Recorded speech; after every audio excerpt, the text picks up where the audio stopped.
So as they indicated, they are more than happy to return the favor, even if on a much smaller scale. Long live African solidarity. Ladies and gentlemen, similarly, during the recent escalation of hostilities between the Islamic Republic of Iran and the State of Israel, the ministry undertook swift and coordinated diplomatic and logistical interventions to ensure the safety of Ghanaian nationals in the affected region. These efforts culminated in the successful evacuation of 17 citizens, underscoring our unwavering dedication to safeguarding the welfare of Ghanaians, irrespective of their location. This operation is another testament of our capacity for rapid response in times of global uncertainty. It reinforces the importance of maintaining strong diplomatic networks and proactive contingency planning through our missions. I can announce that after 3 months of closure of our embassy in Iran, we shall fully reopen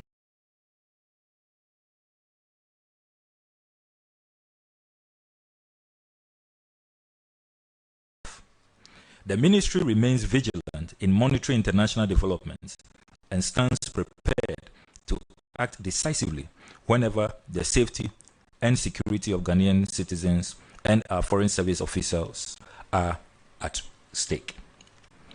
Still on the subject of the welfare of Ghanaians, we have expanded our focus and are paying special attention to our students studying abroad. As part of a broad diaspora engagement strategy, the ministry has initiated the establishment of student help desks within 11 of our diplomatic missions where student populations are the highest. These desks are equipped to support Ghanaian students with emergency aid and guidance on immigration and other critical matters. This initiative has been implemented without the recruitment of new staff or incurring additional costs, as the desks are manned by reassigned consular staff and will be scaled up to cover all missions in subsequent phases. In line with Ghana's long-standing commitment to Pan-Africanism and regional solidarity, the ministry has actively pursued educational diplomacy. I am pleased to announce that in collaboration with key stakeholders, the ministry is facilitating the implementation of 1,000 scholarships for students from the ECOWAS member states to study here in Ghana, as was announced on the 22nd of April 2025 during the launch of the 50th anniversary of ECOWAS by His Excellency President John Dramani Mahama. To this end, an intersectoral committee has been set up to oversee the implementation of these scholarships. This is positioning our country as a hub of educational diplomacy and soft power. Additionally, the ministry is facilitating educational scholarships from partner countries to qualified Ghanaian citizens. So far, approximately 1,500 scholarships in various fields of study from 15 countries have been negotiated and communicated to relevant institutions. From 1st October 2025, all these scholarships being secured by the Ministry of Foreign Affairs will be published on the ministry's website to promote transparency, fairness, and improve accessibility to all. I shall now discuss the deportation of some West African nationals from the United States of America. During his first media engagement on 10 September 2025, His Excellency President John Dramani Mahama confirmed that Ghana has accepted some West African nationals who had been deported from the United States. Providing further elucidation, the President indicated that the U.S. government had approached Ghana with a request to receive some of these individuals, and his administration agreed to do so, provided they were nationals of West African countries. The President disclosed that the first batch of deportees, numbering 14 people, had already arrived in Accra. Among them were nationals of Nigeria and the Gambia, who have been assisted to return to their respective countries. The government of Ghana took the principled and humanitarian decision to accept the limited number of West African nationals deported from the United States under exceptional circumstances, in line with Ghana's long-standing Pan-African ideals and unwavering commitment to regional solidarity. Many of these individuals were being held in detention, which was both psychologically and physically distressing. They were also faced with the risk of being deported to countries that are not safe and do not have the stability and human rights credentials Ghana is famed for. You need to note that President Trump has secured a positive verdict from the US Supreme Court that he could go ahead and remove these nationals and dump them anywhere. As a nation that upholds the dignity and rights of all people, particularly those of African descent, Ghana's action was guided solely by our moral responsibility, our legal obligations under the 1992 Constitution and ECOWAS protocols, our distinguished Pan-African track record, and historic and legendary leadership in championing the rights of all Africans. Let me emphasize that under this understanding with the United States, Ghana must first independently vet the background of those the US intends to deport to first satisfy ourselves that they do not pose any threat to the security of our country and that they cannot harm our citizens. We have put in place strict safeguards to ensure that convicted, hardened criminals cannot be brought into our country under this understanding.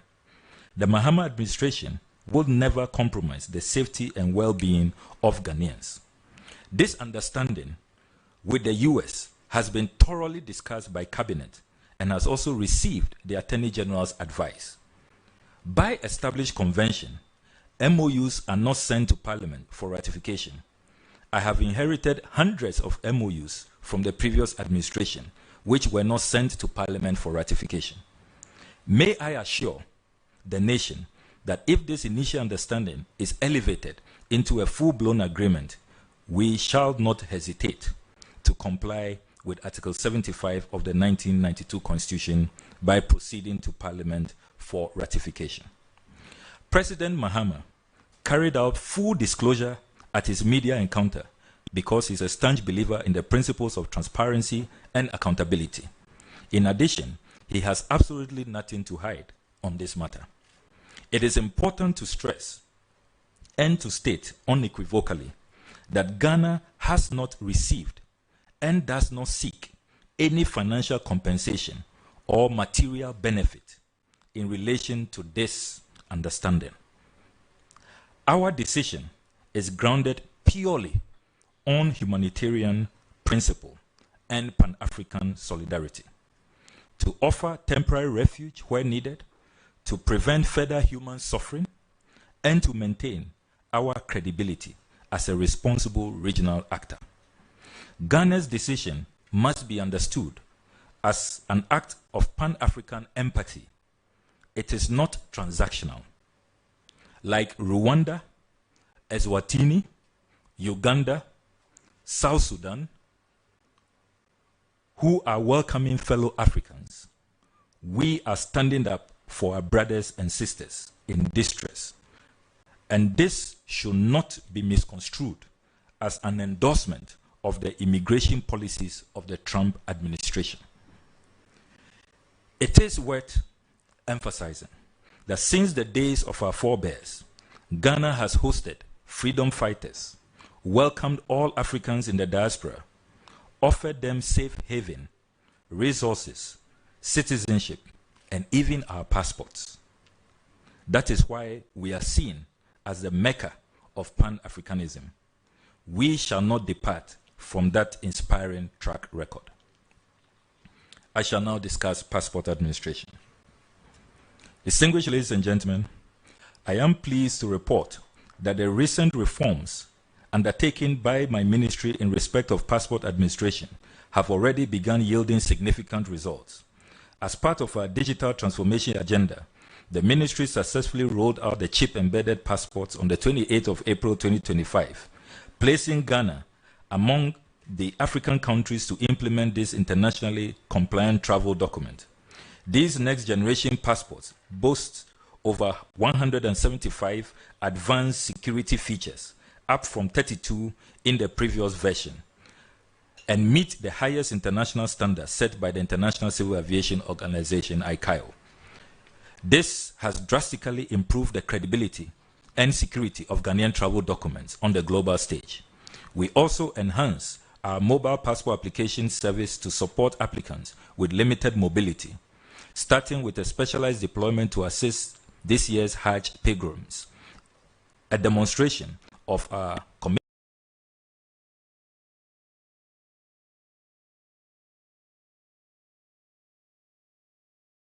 system in partnership with 2 courier companies. I had the honor of personally delivering the first batch of passports under this service to applicants at their workplaces and homes, symbolizing our new approach of bringing government closer to the people. As of 10 September 2025, a total of 161,824 chip-embedded passports have been printed, of which 122,895 have been successfully delivered to applicants. Our reforms have also addressed the critical issue of delays in the processing of passport applications. Additionally, we have rolled out the 24-hour passport operations, ensuring a shorter turnaround time for passport issuance and delivery within 15 days to any part of the world. Currently, we have 13 passport application centers in 9 regions, with a breakdown as follows: 3 in the Greater Accra region, 2 in the Ashanti region, 2 in the Northern region, 1 in Upper West, 1 in Eastern, 1 in Central, 1 in Volta, 1 in Western, and 1 in the Bono region. Efforts are in place to open 7 additional passport application centers to cover the 6 new regions and Bolgatanga, the capital of the Upper East region. These parks will be opened this year. I am glad to note that the Bolgatanga Passport Application Center will be fully operational next month, October. I know our compatriots in the Upper East have been agitating for this, and I'm glad that next month your suffering will be over. We apologize to you for all the stress and the hassle, but the wait is over. Next month, I will personally be in Bolga to open this new park. The ministry has also received the tenders for the Passport Head Office Annex building project and is currently evaluating them. I'm also pleased to inform this gathering that in keeping our promise, we have submitted proposals to Parliament as contained in the new fees and charges bill for a reduction in passport fees from 500 Ghana cedis to 350 Ghana cedis for the 32-page booklet. It is expected to come into force once Parliament resumes session and passes the new fees and charges bill. Before Parliament went on break, it was late. And you know, for allies, it has to meet a 21-day count. And we couldn't get to 21 days before we took the break. But when we resume, certainly the count will be on. And after 21 days, this will come into force. It's quite miraculous that we are seeing all these reforms, these enhanced services, and yet the fees are going to go down. This is really remarkable. Meanwhile, we are also introducing a same-day passport delivery service for those with emergencies and members of the business community who may require super express service with a shorter turnaround time beyond the expedited service that we already render.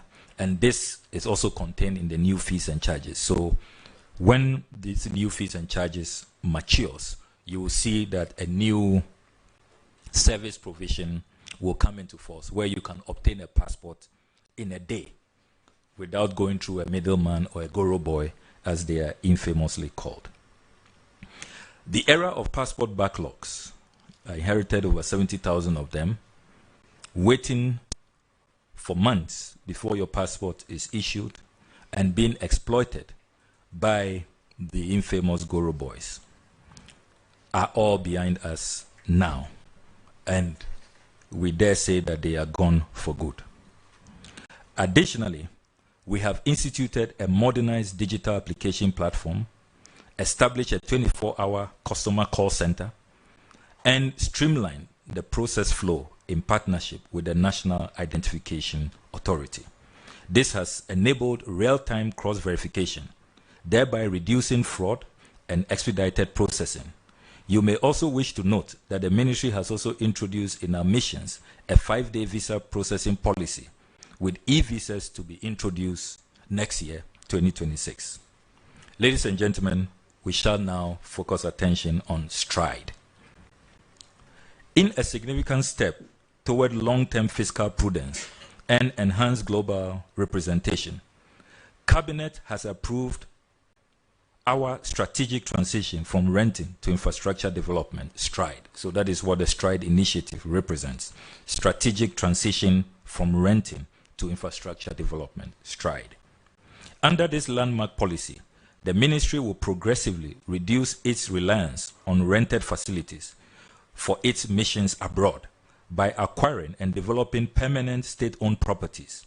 The STRIDE initiative demonstrates our commitment to sustainable diplomacy, fiscal responsibility, and the dignified presentation of Ghana's image internationally.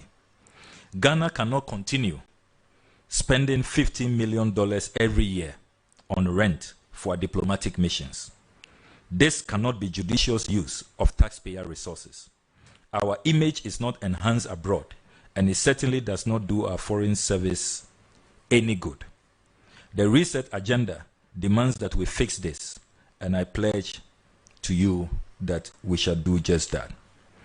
Following Cabinet's approval and the President's instruction, a transaction advisor has been appointed by the Finance Ministry, and the Finance Ministry has also initiated the process to engage a consortium of banks that will be responsible for funding the STRIDE initiative in a transparent and competitive manner.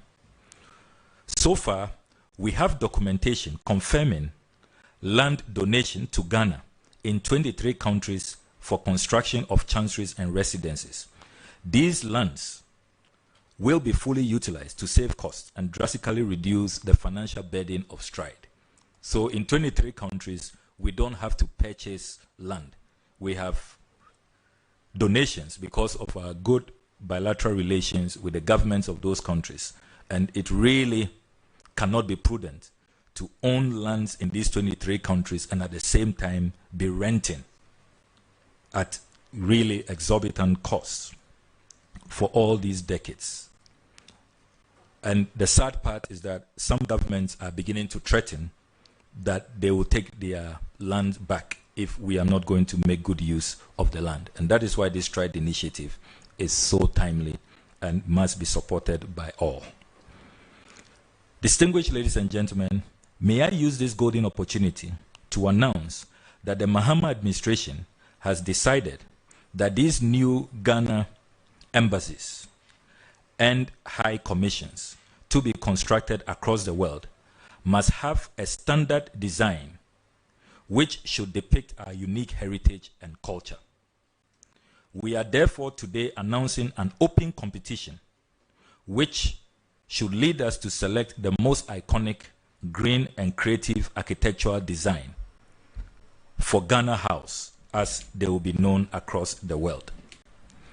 This competition is open from today, 15 September 2025, to Friday, 14th November 2025. All Ghanaian architects, whether young or old, fresh graduates or legends, you are all free to participate in this competition. It is worth noting that this is obviously a refreshing departure from the recent past. We saw all major national projects being single source for one architect, from National Cathedral, Marine Drive, Agenda 111, Bank of Ghana Head Office, Du Bois Center, New Parliamentary Chamber, Trade Fair redesign, GMPC Head Office, Airport City, and I can go on and on, all going to one architect. That era has ended. There's a new reset. And this is another confirmation that the reset is truly happening. Now I come to oral. As the former chairman of Operation Recover or Loot, oral, which was a cornerstone of President Mahama's campaign and a legitimate popular demand of the Ghanaian people, I can confirm that the principles of oral strongly undergird every decision I take as Minister for Foreign Affairs. Some of our oral successes at the Ministry of Foreign Affairs include: 1. Reclaiming all the ministry's land at Airport Residential Area, which had been sold. 2. Aborting the illegal sale of our diplomatic property in Lagos, Nigeria, and assisting national security to arrest the prime suspect, one Mr. Bright Mensah Bonsu, who received part payment of $1.5 million, which, by the way, was never paid into any government account. He was on a frolic of his own, not a staff of the Ministry of Foreign Affairs, even though he managed to obtain a diplomatic passport. I am glad to say that Oral is working in our ministry. He has been picked up. He is in the firm grips of national security, and that $1.5 million must be returned to the owners. That property is not for sale. 3, we have also reversed the ministry's initial decision to sell our diplomatic property in Lusaka, Zambia. 4, we have made clear that no sale of the ministry's landed properties will be tolerated. Pursuant to that, we have established an asset register to take proper inventory of all our assets. 5, we have cancelled a November 2024 $3.5 million Abidjan Embassy renovation contract, which did not follow due process and was not budgeted for. That transaction has been cancelled. 6, we have also boldly and decisively dealt with the canker of corruption at our Washington, D.C. mission, and we have embarked on systemic overhauls. The details are well known. This became a matter of considerable national discussion. Ladies and gentlemen, to guarantee value for money, transparency, and accountability, no contract has been awarded on a single source basis since I became foreign minister. There is strict instruction to our procurement department to ensure that all procurement is competitive and complies with the Public Procurement Act. From the passport courier companies you are seeing working, it was done competitively. Ticketing is being done competitively. The passport head office project is being done competitively. Even contracts as mundane, you may think, as cleaning contracts, I instructed that it should be done competitively. The purchase of staff buses, competitively. Every single contract has gone through a competitive, credible process. Competitive procurement is no longer the exception, is no longer rare. It is now the mainstay. I am able to disclose that Oral does not enjoy only local support. There is overwhelming international support for Oral, which our ministry has been facilitating with other institutions of state. We shall continue with our international collaboration as we support President Mahama and the Attorney General to make Oral succeed. For instance, on President Mahama's recent historic state visit to Singapore, an agreement was reached to support Oral by creating a bilateral framework to build the forensic capacity of Ghana's anti-corruption institutions, including IOCO, SHRAJ, OSP, and the police CID, taking into account Singapore's globally celebrated anti-corruption reputation. Now I shall come to other broad governance issues at the ministry. In strengthening our institutional capacity, we inaugurated the Ministerial Advisory Board and the Governing Council of the Foreign Service Institute in May 2025. These bodies will provide high-level strategic oversight, support long-term planning, and foster interagency collaboration. Furthermore, a novel delivery unit was established within the ministry, headed by a former ambassador, His Excellency Alexander Grant Intrakwa. The unit rolled out our groundbreaking key performance indicators for our ambassadors and high commissioners. The 500-page KPIs were launched by His Excellency the President at the opening ceremony of the Conference of Heads of Mission on the 1st of September 2025. This is the first time in the history of Ghana that our envoys are being sent out with a clear performance framework to guide the execution of their mandate. The KPIs are intended to make our diplomats more accountable and ensure our missions deliver tangible outcomes in trade promotion, diaspora engagement, creating markets for Ghanaian products, cultural diplomacy, and consular services, among others. To further widen Ghana's global reach and to deepen bilateral cooperation, the ministry has established a mission in Budapest, Hungary, this year. It intends to establish consulates general in Lisbon, Portugal, Dublin, Ireland, and Massachusetts in the United States, as well as Singapore, which was announced by President Mahama during his recent state visit. As part of enhancing the performance of the ministry and its missions abroad, the ministry convened the 2025 edition of the Conference of Heads of Mission and Orientation Program for newly appointed envoys from 1st to 5th September 2025.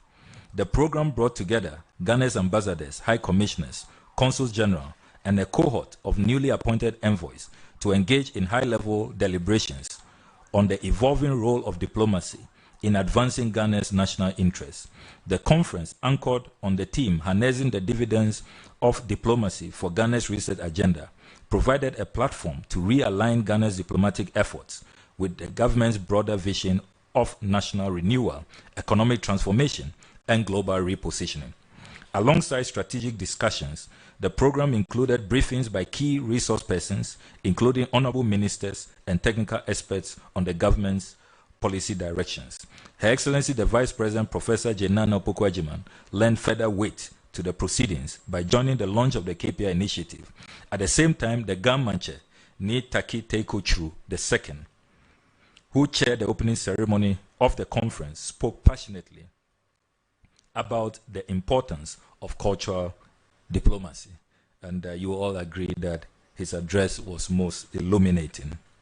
The 5-day event also witnessed the commissioning of 18 ambassadors and high commissioners and the attendance of 21 envoys who are yet to be commissioned.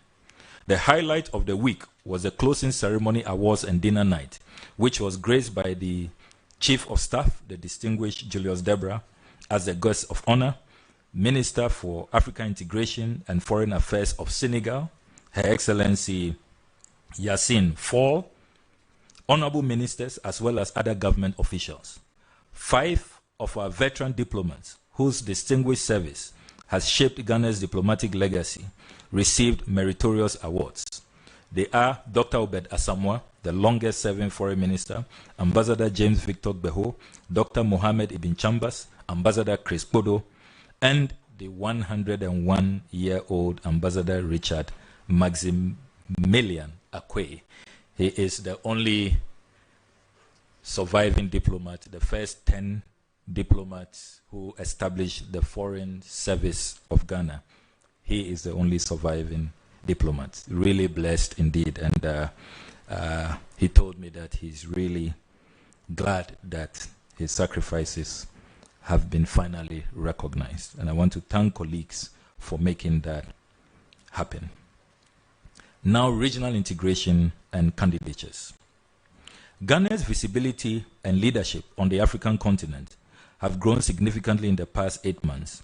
Through intense diplomatic lobbying and strategic engagement, 3 distinct Ghanaians have been elected to senior roles within the African Union. These include Ambassador Amachum Amwa as the Commissioner for Health, Humanitarian Affairs and Social Development of the AU, Ambassador Jengasu Aheto as a member of the African Union Commission on International Law, and Mr. Kwame Edem Senanu as a member of the African Union Advisory Board Against Corruption. These victories reflect the growing respect for Ghanaian professionalism and values on the continent. Additionally, we led the campaign that resulted in Dr. Delise Memedako becoming the first Director General of the African Medicines Agency, a testament to Ghana's commitment to public health and pharmaceutical sovereignty. Dr. Odro Osai was also successfully elected to the United Nations Committee of Experts on Public Administration. In furtherance of regional cooperation, Ghana had the honor of hosting the official launch of the 50th anniversary of the Economic Community of West African States on 22nd April 2025 at the Accra International Conference Center. The event brought together heads of state, ECOWAS Commission heads, and key stakeholders to reflect on 5 decades of regional integration and chart a new course towards a more prosperous, peaceful, and united West Africa. Now, I shall focus on multilateral cooperation. Ladies and gentlemen, His Excellency the President will lead a delegation to participate in the high-level week of the 80th session of the United Nations General Assembly from the 22nd to the 30th of September 2025 in New York. That is just next week. The 80th session is being held under the theme Better Together, 80 years and more for peace, development, and human rights. In keeping with previous practice where heads of state and government address the General Assembly, President Mahama would deliver the national statement during the general debate on Thursday, 25th September, as the 12th speaker. Kindly take note, media. President Mahama speaks on Thursday, the 25th of September, 2025. President Mahama will make history as the first Ghanaian president to return to address the United Nations after an 8-year hiatus, if I will put it that way. As part of his engagement while in New York, President Mahama will participate in several high-level meetings and side events. President Mahama, in his capacity as African Union champion for African financial institutions, will host a side event on Africa's financial sovereignty on 24th September 2025. This event will bring together heads of state and government, finance ministers, governors of central banks, and representatives of the African Union and other institutions to reassert Africa's financial sovereignty, build momentum for the establishment and effective operationalization of AU financial institutions, and seek reforms in the global financial architecture. Furthermore, given the role of the President of the Republic as the AU champion for reparatory justice for Africans and people of African descent, and Ghana's leadership in advocating for reparative justice and reforms, Ghana will co-host a side event with the President of Senegal on 25th of September 2025.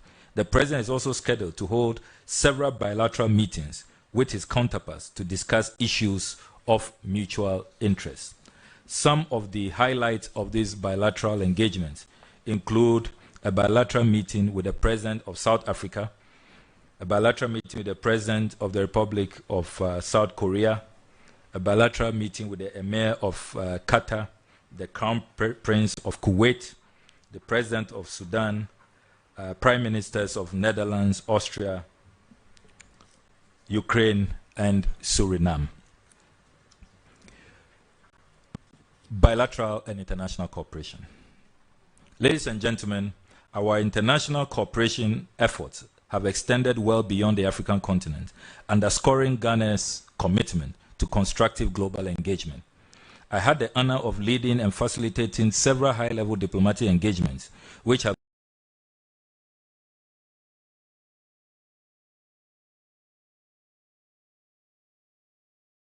agreement for ordinary passports with the Kingdom of Morocco.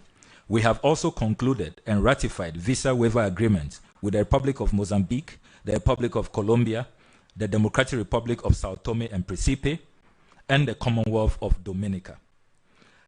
I have also concluded in recent weeks visa waiver agreements with Serbia, Algeria, and Angola. These agreements represent a significant step towards enhancing the global mobility of Ghanaians, placing more value on the Ghanaian passport, and fostering stronger economic, cultural, and people-to-people exchanges. The ministry also facilitated the ratification of the following treaties and agreements by Parliament. The Treaty on the Prohibition of Nuclear Weapons, which President Mahama will be depositing as part of his UN General Assembly commitments. Host country agreement between Ghana and Alliance for a Green Revolution in Africa, AGRA. Agreement on World Trade.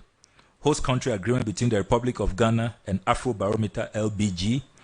Protocol relating to an amendment to Article 50A of the Convention on International Civil Aviation, signed at Montreal on 26 October 1990. Agreement on World Trade Organization, WTO fisheries subsidies. Constitution of the African Civil Aviation Commission, AFCAC. The 2012 Cape Town Agreement on the implementation of the provisions of the Torremolinos Protocol of 1993 relating to the Torremolinos International Convention for the Safety of Fishing Vessels 1997, protocol relating to an amendment to Article 56 of the Convention on International Civil Aviation, signed at Montreal on 6 October 1986. And let me reveal that my legal department has not been sleeping, and all the complaints have come to my attention. But Director Legal Audrey is more than capable, and so she will continue not to sleep for God and country, as I always say. Ladies and gentlemen, our diplomatic engagements have also deepened ties with our strategic partners. I had the privilege of co-chairing the 2025 Ghana European Union Partnership Dialogue held in Accra on 17 June 2025, where we deliberated on priority areas including trade and investment, climate action, security cooperation, and youth employment. Other political consultations include the Maiden Ghana Carter political consultations held in Accra on 24 April 2025, during which 9 MOUs were discussed. MOUs for cooperation in the field of tourism and business events and mutual cooperation in the field of health are ready for signing, while a few others are at various stages of negotiation. The maiden session of the Ghana-Kuwait political consultations was also held in Kuwait on 26 May 2025. 4 MOUs in the following areas were discussed: exchange of labor in the private sector, maritime cooperation, recognition of seafarers, tourism, culture, and creative arts. The 9th session of the Ghana-Switzerland political consultations took place in Bern, Switzerland, on 3rd March 2025. Discussions during the event centered on key areas of cooperation between the Republic of Ghana and the Swiss Confederation, spanning 4 main thematic categories: political relations, bilateral relations, regional matters, and multilateral matters. The 4th Ghana-Netherlands political consultation was held at the Ministry of Foreign Affairs of the Kingdom of the Netherlands in The Hague on Wednesday, 2nd July 2025. The consultations addressed the following thematic areas: global affairs and security cooperation, cooperation in the multilateral system, human rights, migration, cultural cooperation, macroeconomic development, trade and investment, cocoa, agriculture, and food security. Such engagements, ladies and gentlemen, reaffirm Ghana's role as a credible partner on the global stage and contribute meaningfully to our national development objectives. A milestone in our strategic bilateral engagement was a historic state visit of Prime Minister Narendra Modi of the Republic of India to Ghana from 2nd to 3rd July 2025, the first by an Indian Prime Minister in over 3 decades. The visit reaffirmed the strong and enduring partnership between Ghana and India, rooted in shared Commonwealth values, South-South cooperation, and mutual respect.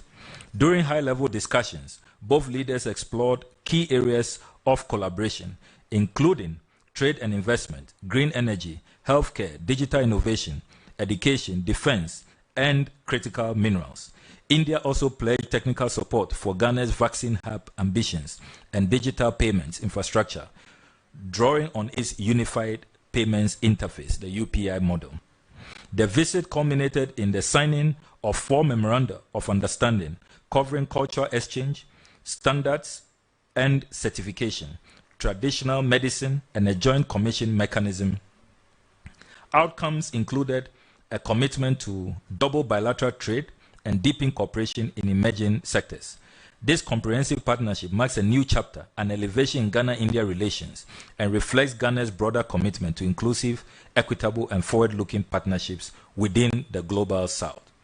Ladies and gentlemen, His Excellency John Dramani Mahama, President of the Republic, led a high-level delegation, including my good self, to participate in the 9th Tokyo International Conference on African Development, TICAD 9, held in Yokohama from 20th to 22nd August 2025. This strategic engagement provided a platform to strengthen Ghana-Japan relations and explored new avenues for development cooperation. During the visit, President Mahama successfully secured a series of investment deals across key sectors aimed at accelerating Ghana's economic transformation and inclusive growth. The following are some of the key investment deals secured from Japan. revival of the Volivo to Dofwadidome Bridge project across the Volta River, with both governments committing to provide the required additional funding. And here I have to do full disclosure and declare my interest that this is a constituency project. The Volivo to Dofwadidome Bridge will really help my North Town people. And, but it's been a long-standing project, and I'm glad that it's going to come into fruition since President Mahama negotiated this in 2016. Then there is the urban transport, the Kumasi Inner City Ring Road project, to commence shortly. A new agreement with Toyota to expand operations in Ghana and make Ghana its West African hub. A space cooperation agreement signed with Japan to leverage satellite technology and space science for Ghana's development. A program to train 300,000 African youth in artificial intelligence, modern agriculture, biotechnology, green transition, and tech startups. Special cooperation with Japan to boost rice production through scientific research to attain national food security.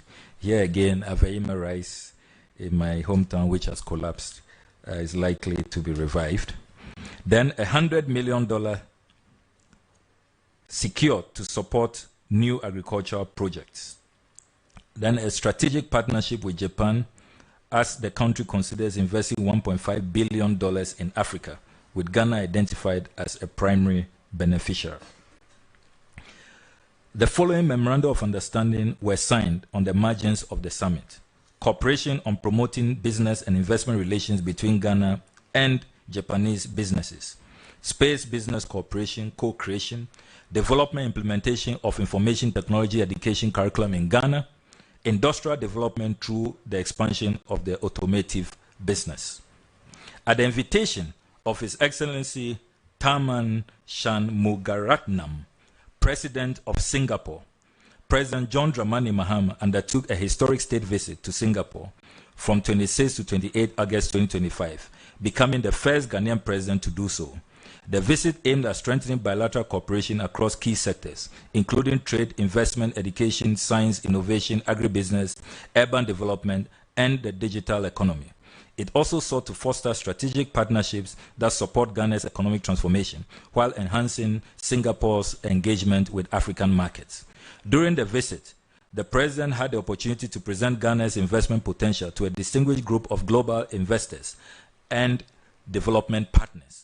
The primary objective was to attract investment commitments, strengthen strategic partnerships across key sectors, and position Ghana as a gateway for Singaporean businesses seeking access to opportunities within the Africa Continental Free Trade Area. As a result of these engagements, President Mahama successfully secured investment deals valued at $1 billion, spanning a range of strategic sectors. The underlisted agreements were secured during the visit. Olam committed to invest $200 million in new projects, including a new 43,000 metric ton pasta processing plant and a feed processing plant for poultry and agriculture. And I am glad to announce that they have commenced construction, and the President is eager to commission these projects next year, if they go according to schedule. Shangri-La has also pledged to construct a $300 million ultra-modern 5-star hotel, a mall, and a convention center. Ghana seeks to become the conference destination in West Africa, and this project is really key in helping us achieve that objective. Then a 10,000 capacity student hostel is to be built for students at the University of Ghana. We are told that the residential deficit is now in excess of 50,000, and this will go a long way to reduce the plight of our younger compatriots who are forced to grapple with in, out, out, out, as we hear. Security upgrades at Kotoka International Airport to enhance our capability to, among others, check smuggling and drug trafficking. Expansion of Tema Port and revival of the Tema Dry Dock. Construction of a new jetty for oil ships, partnership with Singapore to establish road material testing labs across Ghana, collaboration between the central banks of Ghana and Singapore to launch a common payment platform to enhance Africa-Asia trade, a TVET collaboration with Singapore Institute of Technology to establish a model Accra Institute of Technology, execution of projects under the Bilateral Carbon Credit Agreement. As part of a public service research initiative, the first group of 18 chief directors from Ghana's ministries have already traveled to Singapore and are there currently for intensive leadership bootcamp focused on capacity building and knowledge sharing. Singapore has also offered to share best practices with staff of the parks and gardens, and only this week we held discussions to facilitate the trip of our officials. You do know that President Mahama has had a special honor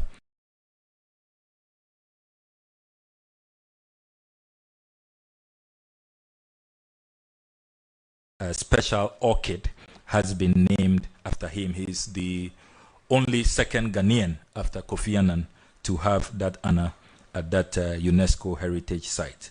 And we are glad that our Parks and Gardens officials are going to work with their Singaporean counterparts so that we can also beautify Ghana. Interestingly, both Parks and Gardens were established in the 1850s to 1870s by the same colonial masters we share. President Mahama also held bilateral discussions with Prime Minister Lawrence Wong. A key highlight of the engagement was the signing of 3 memoranda of understanding as follows: MOU on bilateral consultation to enhance diplomatic coordination, MOU on capacity building to foster skills development, MOU on the adoption of Singapore's standards of mass flow meters. Distinguished ladies and gentlemen, our strategic partnership with the People's Republic of China has expanded significantly, marked by increased diplomatic engagement, deepening economic cooperation, and the pursuit of mutual beneficial development initiatives. On 7 July, I signed a $30 million grant agreement with the Chinese government to support the construction of a modern market in Aflao, the Volta region's largest border town. This grant complements earlier Chinese support to Cape Coast and reflects a balanced approach to regional development. Ghana is one of the African countries to benefit from the zero tariff access offered by the Chinese government for African exports to the Chinese market. We have opened negotiations on electric vehicle assembly, bauxite to aluminium value addition, and the establishment of direct flights between Ghana and major Chinese cities. Ghana continued to strengthen its global diplomatic footprints through both inbound and outbound high-level engagements. We had the honor of hosting official visits from several global leaders, including the President of the Czech Republic, the President of the Democratic Republic of Sao Tome and Principe, and His Majesty the King of Eswatini. The Deputy Prime Minister of the United Kingdom, I should say now former Deputy Prime Minister Angela Rayner, who resigned last week, among others. These visits resulted in the signing of several critical MOUs in key sectors such as civil aviation, political consultations, cultural exchange, and economic cooperation, underscoring Ghana's role as a trusted partner in multilateral and bilateral relations. In furtherance to a strategic diplomatic agenda, I undertook working visits to Togo, Benin, Nigeria, Algeria, Morocco, Cape Verde, Germany, and the United Arab Emirates. Please take note that I started with my neighbors. Good neighborliness remains a major foreign policy objective of our country. These visits focused on deepening bilateral ties, exploring new areas of cooperation, and advancing Ghana's foreign policy priorities. A notable highlight was my visit to Algeria, where our diplomatic engagement culminated in the signing of a historic comprehensive strategic partnership. This far-reaching agreement encompasses collaboration in defense, higher education, cultural exchanges, visa waivers, and improved air connectivity. We also jointly committed to expanding bilateral trade while securing renewed scholarship opportunities for Ghanaian students, particularly in fields such as artificial intelligence and engineering. The ministry is also in discussion with the underlisted countries to sign labor mobility agreements with them, enabling Ghana to export its human resources and create employment opportunities for its citizens as they also come back more skilled to help our economy grow. And the countries are Jamaica, Germany, Barbados, Trinidad and Tobago, Antigua and Barbuda, Qatar, UAE, Serbia, and Bulgaria. Together, these engagements reflect Ghana's unwavering commitment to deepening international partnerships that align with our national development goals while promoting peace, prosperity, and mutual respect on the global stage. As part of Ghana's economic diplomacy agenda, I participated in the Forum on China-Africa Cooperation, FOCAC, as well as a dedicated Ghana Business Forum held in Guangzhou. These high-level engagements provided a strategic platform to advance Ghana's investment promotion efforts and strengthen commercial ties with the People's Republic of China. During this forum, I held direct discussions with over 30 leading Chinese enterprises, including Huawei, the global group Beijing Construction, and GAC Motors, to position Ghana as a preferred destination for sustainable investment and industrial partnerships. These engagements have already begun yielding tangible outcomes. Notably, GAC Motors has expressed a keen interest in establishing electric vehicle manufacturing operations in Ghana. They are due to arrive in Ghana next month to begin preparations for the establishment of this electric vehicle manufacturing company. This step aligns with our broader goals of advancing e-mobility and green industrialization. In addition, several companies demonstrated strong interest in supporting infrastructure development and digital transformation initiatives. Through these efforts, ladies and gentlemen, we continue to prioritize investment opportunities that align with Ghana's comparative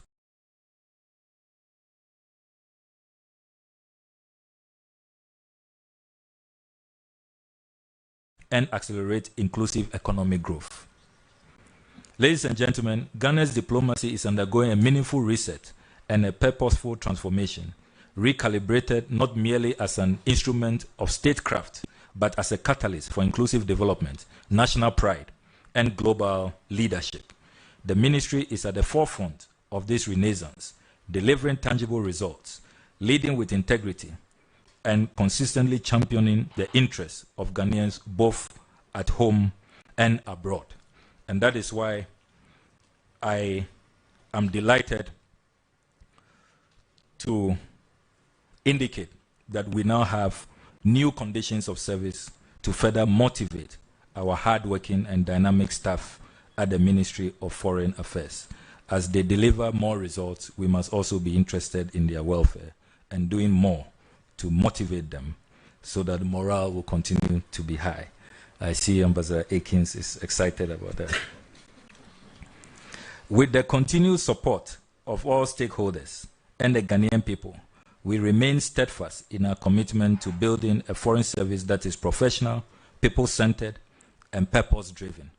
Our vision is clear: to establish a modern, effective, and globally respected foreign policy apparatus that reflects Ghana's values, advances our national interests, and enhances our standing on the world stage.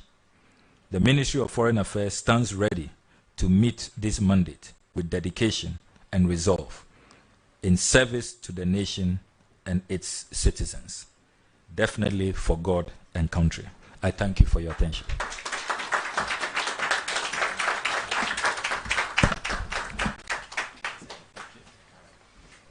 Thank you, Honorable Minister, for that comprehensive appraisal of the workings of the Ministry for Foreign Affairs. At this stage, I would invite questions from the media. In the interest of time, we will take one round of questioning. So, as many of you who have questions, please proceed to the microphone on my left, identify yourself, and go straight to your question. Each journalist will be restricted to one question, please, so that we can maximize the remainder of the time. The floor is now open, please.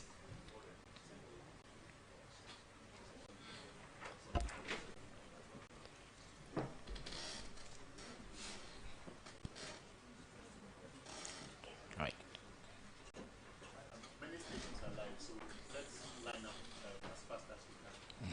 So in the interest of time, please line up if you have a question. My name is Maxwell. I work with Joy FM and Joy News. My question is on the third country deportation. The minister has clarified a lot of the issues regarding parliamentary ratification. But this morning, I've seen quite a number of international media, AP News, Reuters, reporting that some of the deportees were held in very squalid conditions on their way here to Ghana. They report that some of them were held in garments, straight jackets, their movement restricted for about 16 hours. I want to find out from the minister whether government is not concerned about the bad press that this would generate for us, and then secondly also being seen in the eye of the rest of the world that we are an enabler, perceived enabler of human rights abuses. Secondly also... if you may clarify, who has been accused of this alleged human rights violation? No, they are claims, because... claims on that who has so done there's a lawsuit in a court in Washington where this person, the complainant, is making the claim against that they were abused. By who? On their way here to Ghana. They were held in straight jackets and all of that. And the international press is reporting this. And some persons...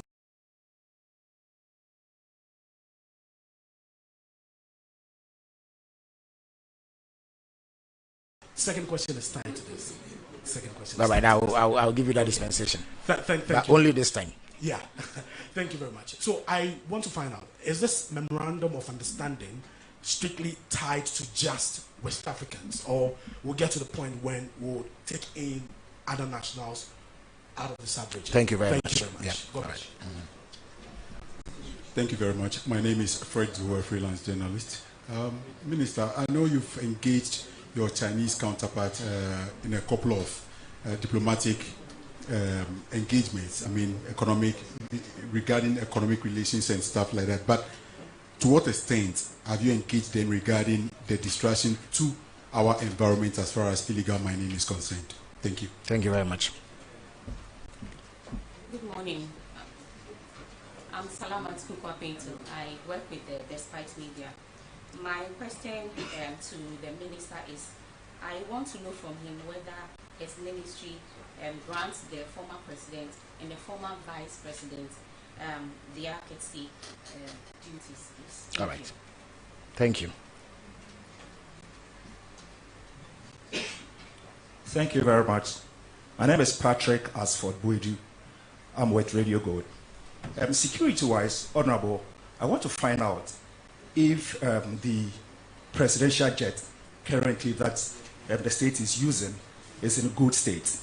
Then also, do you think it is appropriate and prudent for His Excellency John Dramani Mahama to be traveling with this particular presidential jet? Recently, when the president was traveling to Japan and Singapore, we were told that he went with a commercial flight. He will be traveling again for the United Nations program.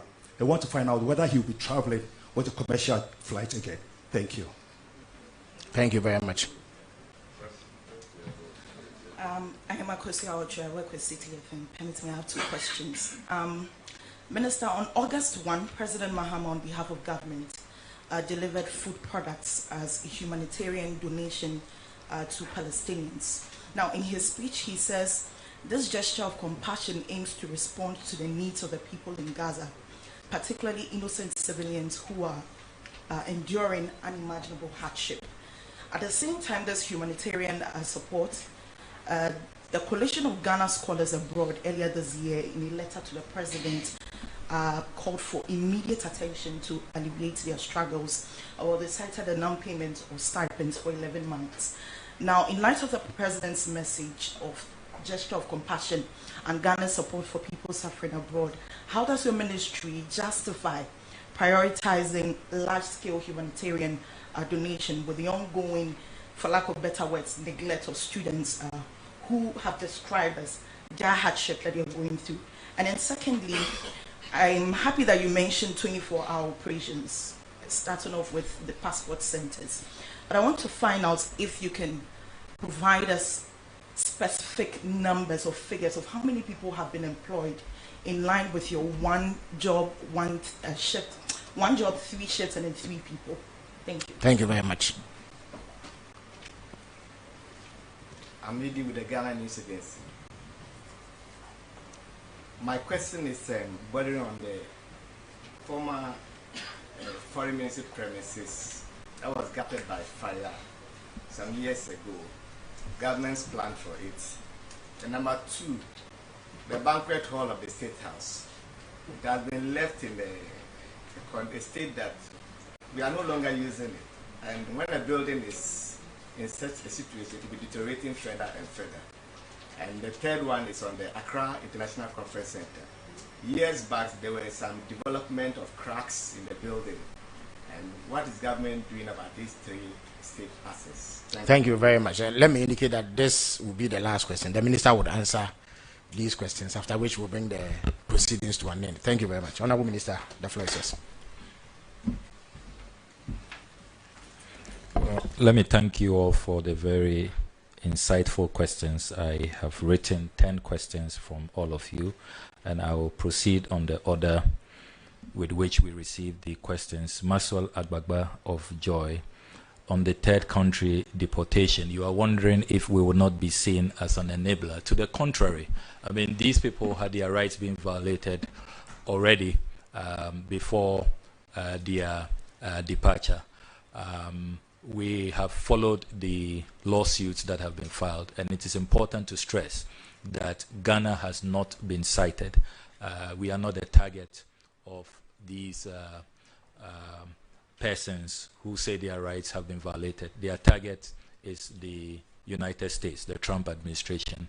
And as has been pointed out, we are only helping our brothers and sisters. We are coming in purely on humanitarian grounds, expressing Pan-African solidarity, which Ghana is famed for.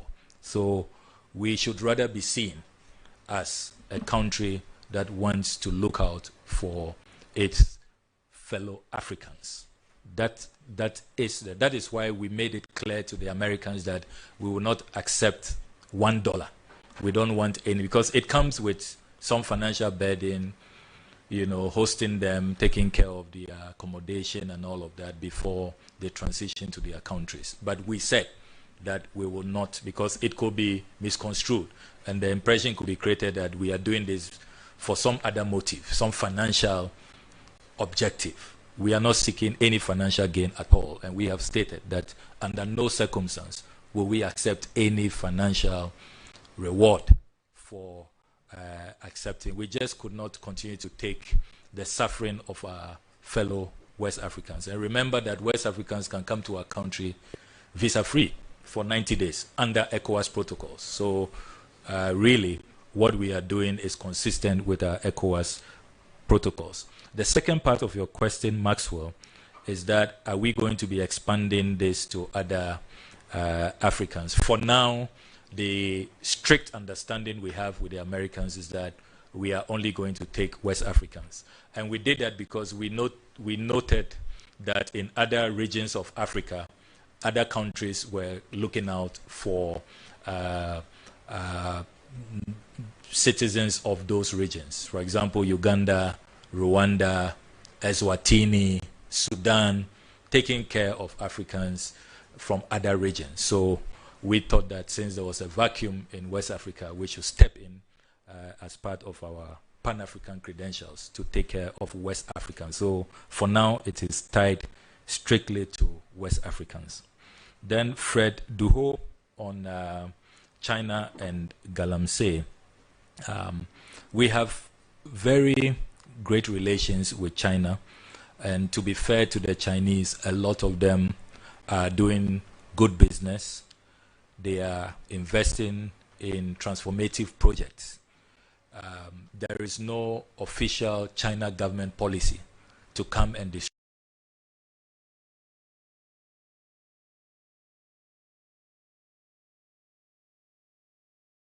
us to get rid of their nationals who come in.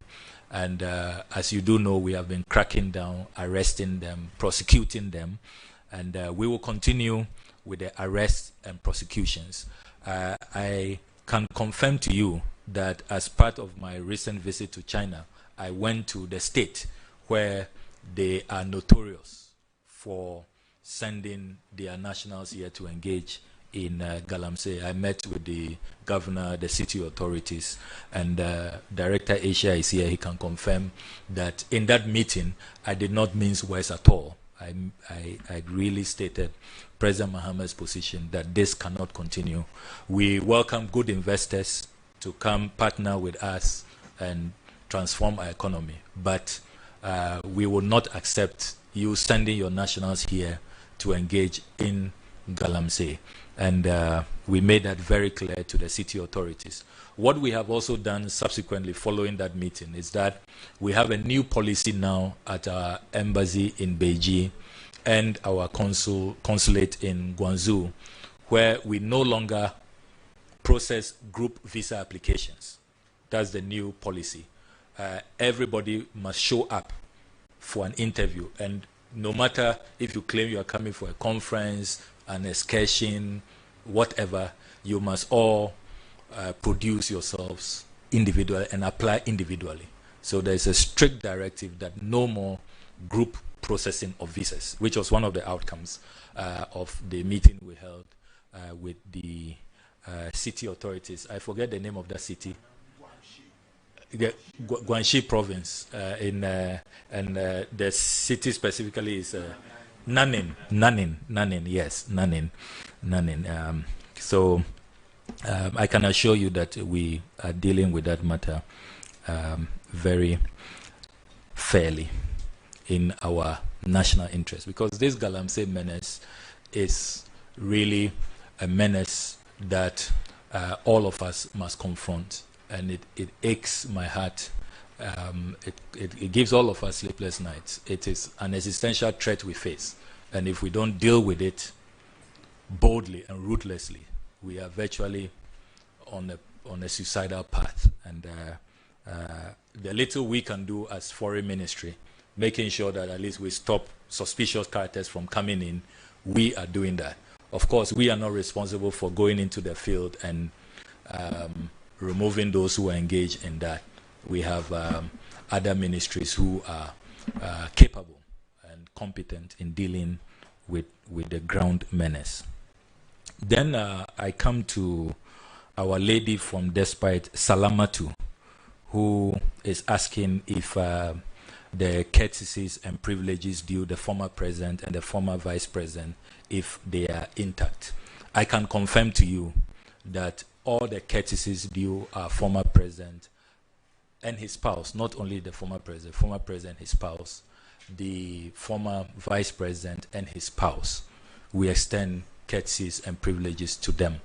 Indeed, I issued a circular very early on that all courtesies and privileges that must be accorded them. And it's really about the image of our country. Imagine a former president of Ghana arriving in another country and he has to be looking for an Uber or taxi, and they are known. I mean, so it will not be an affront to them. It will be an affront to the image of our country. So that circular is in force, and I can confirm that it's being used. Only last week, the former First Lady was with us in Addis Ababa. Full courtesies extended to her. The Honorable Samira Baumia. She was invited for the Africa Climate Summit.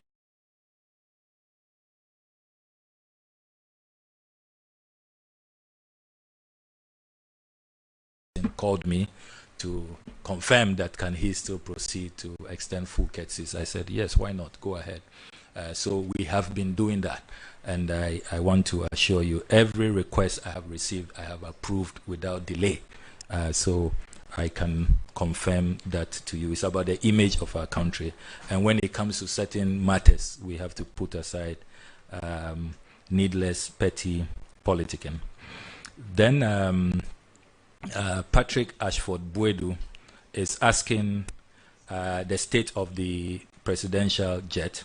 The presidential jet, the last briefing we had in cabinet is that it is still being serviced in France. As the president has explained to the public, it went for routine servicing, and it was discovered that there was massive corrosion. I think that the late defense minister was also in parliament to provide details, and that massive corrosion has led to a very long delay in the servicing of the presidential jet. You also asked that how will President Mahama be traveling? President Mahama has not complained about commercial travels. I have seen some people say, oh, President Mahama spent 22 hours in Dubai, and they blame me for that. I saw a colleague of yours apologizing to President Mahama. That is because of me. That if President Mahama had his own way, he would have chartered a luxury jet. But because I'm foreign minister, he cannot do that. That is so unfair to President Mahama. That was just propaganda. It is not true. No president will be allowed to be stranded at an airport. Let us get serious and stop this childish propaganda. We have a consulate in Dubai. We have a full mission in UAE. I mean, you think that foreign service officials there will keep their job? If it comes to my attention that the commander-in-chief, our president, was allowed to be stranded at an airport in Dubai because he couldn't charter a jet. Please, let's credit the Ghanaian people with some discernment and some modicum of wisdom. It's just propaganda. Some people clearly want to justify certain actions of the past and whitewash. I still maintain that when our presidential jet is in good condition, in pristine condition, let me use the word which has become very famous. People speak as though I created that word. When our presidential jet is in pristine condition, it is not right to be chartering £18,000, $20,000 an hour charter jets. We come into public office to protect the purse and to do our best to be measured and to be frugal. President Akufo-Addo himself promised us at his inauguration that he was coming to protect the public purse. So I do not see why some people want to use this as some opportunity to settle, political scores and to come after me in the most unfair manner. Everything I stood for, I still stand for that. And I still maintain that Ghana needs a presidential travel policy. Are you aware, ladies and gentlemen, that in the United States of America, when the president uses the presidential jet for private business, maybe fundraising for his campaign or for campaign activity, he is made to reimburse the American taxpayer. These are rich countries, superpowers. We go to borrow from them. But they have a presidential travel policy to protect the public purse. And some of us advocated for that. And because of that, we've become enemies to some. But these are principles I hold dear. And I know that I'll be vindicated with time. Indeed, I have a private member's bill in Parliament advocating for a private member's law which will regulate presidential travels and make sure that these things are not left to the discretion and pleasure, personal idiosyncrasies of whoever is president. And so these things are not targeted at any specific person. For example, I've heard some people say that I must have something personal against the former president. I don't. And probably you can tell from the previous question about presidential privileges and courtesies, which I very readily and happily grant. I have nothing personal against President Akufo-Addo. It's about principles. And if you go through a Hansard, President Akufo-Addo himself, in opposition as ranking member of the Foreign Affairs Committee, espoused some of these principles. You go to the Hansard of 1999, when President Rawlings tried to purchase a new jet under economic, difficulties, and read his debate and the positions. You think that it's me, speaking today, So you ask yourself, what has really changed, and why should I be subjected to so much attack and opprobrium just for trying to say, let's be committed to protecting the public purse. If we think that the presidential jet is not fit for purpose, and that's what I've been saying, even I said it in Parliament, go to the Hansard, when I invited the former defense minister.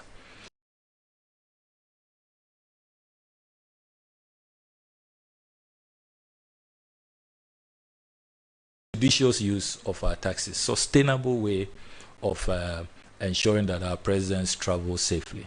So the principle is clear, and these are principles that I will continue to hold dear. So I hope that Patrick Ashford-Boadu, I've dealt with your matter. Then Akosia Ochre of City FM. Oh, you have 3 minutes. I'll wrap up quickly. Akosia Ochre of City FM. I'm glad that you spoke to the donation to the Palestinians.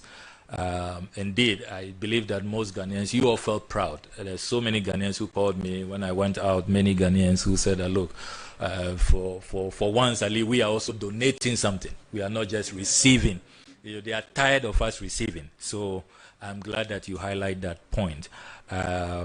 Except that you are saying that when students are owed their scholarships, that we are donating to the Palestinians.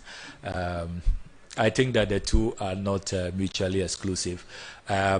We inherited quite a substantial arrears across countries. And as you do know, we only carry out consular services, assist with the students, sometimes help them even with counseling and psychological well-being. But we don't pay. We are not responsible for payments. We only bring it to the attention of the Finance Ministry or the Scholarship Secretariat. The last briefing I received is that these arrears are being cleared. For example, the students who were in is it Memphis? Their arrears, I think, largely has been cleared. The threat of removal from their schools has now been addressed. So we are paying. It's all part of the arrears. But let us not say that when we see people dying and on humanitarian grounds, we can help them with our made-in-Ghana chocolates, our cocoa. We shouldn't do that because we owe student fees. Then 24-hour operation, new jobs. Yes, it is in our budget to recruit 100 more people, but we are waiting for the financial clearance. So for now, our hardworking foreign service officers are running shifts, and we are stretching them. So every now and then I visit and give them some nice smiles and other things I won't disclose. But when we get a financial clearance, we will deal with the additional 100 that we really have to engage to take care of this extra support. GNA, you have listed properties, one not under our care. Banquet Hall is under the presidency, so I can't speak to that.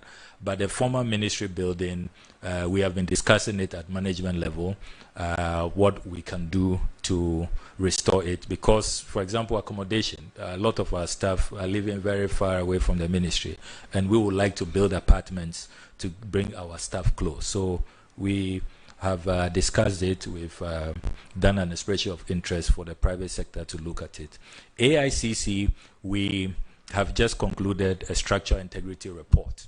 And the structural integrity report says that we can use the AICC at least for the next 5 years if we do some renovation. So let me just assure the general public that the building is not about to collapse. Engineers say that once we do some particular renovations which they have highlighted, which we intend to put in our budget to do next year, then the building will be safe to be used. But as I have said, we are counting on the Shangri-La intervention so that we'll have a new conference facility, a modernized one, to make Ghana the conference destination for West Africa. So thank you very much for your questions. So thank you very much, Honorable Minister, for giving us that comprehensive brief and for answering the questions so satisfactorily. So on that note, we draw down the curtains on today's edition of the Government Accountability Series. Barring any last-minute hitch, the Minister for Transport will be here on Wednesday to brief us on developments within a sector. See you. Thank you very much.